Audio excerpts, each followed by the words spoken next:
Hi, my name is Salma, and throughout this entire summer I've been researching, I've been interning at the Meyer Lab and researching stress, fear, and anxiety in adolescent mice, thanks to the GROW program. Despite being some of the most prevalent mental disorders in the world, treatments in anxiety and PTSD have proven to be more effective in adults than in adolescents, which is a big part of what I was researching throughout the summer, and also a small part of what the Meyer Lab has been researching throughout this entire time.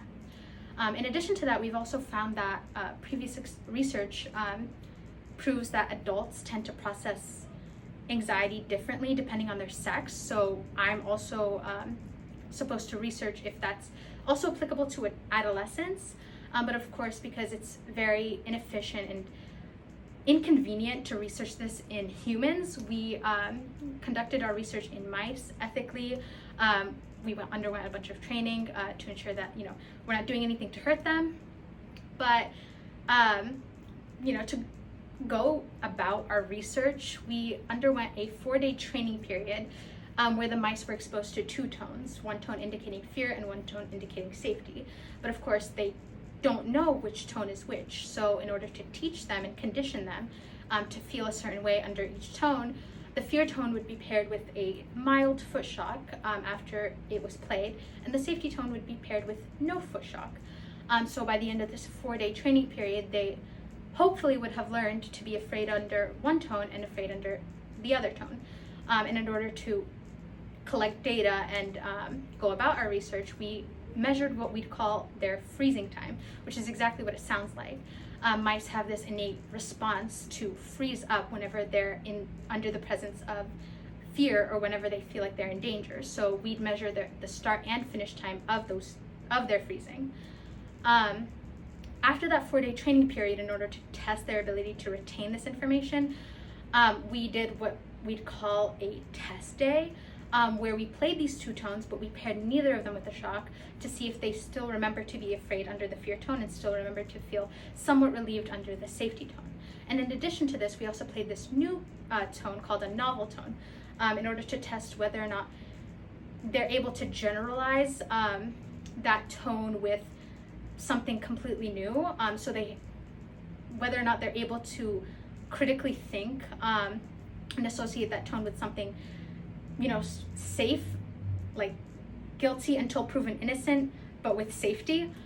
However, we've found that mice are unable to undergo that critical thinking after they've been exposed to so much stress. So they tend to freeze just as much, if not a little more, under that tone than with fear tones. In addition, we also played what we'd call a safety compound, which is both the fear and safety tone being played at the same time. We expect the mice to feel less afraid under the safety compound than under the fear tone, but of course freeze more under the safety compound than the safety tone. But we just want to prove the effectiveness of the safety tone, to prove that these mice are able to understand and comprehend that, but there's a time to be scared and there's a time to not be scared. And we want to see if that safety tone is more effective than that fear tone.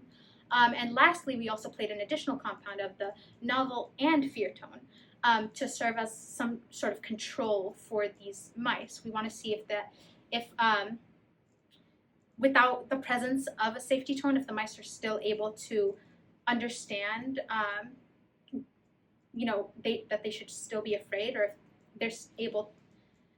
We want to see if the mice are able to understand if they're able to be afraid, or if they will still freeze up just as much as the fear and novel tone. Lastly, our data has proven that male and female mice don't freeze any differently.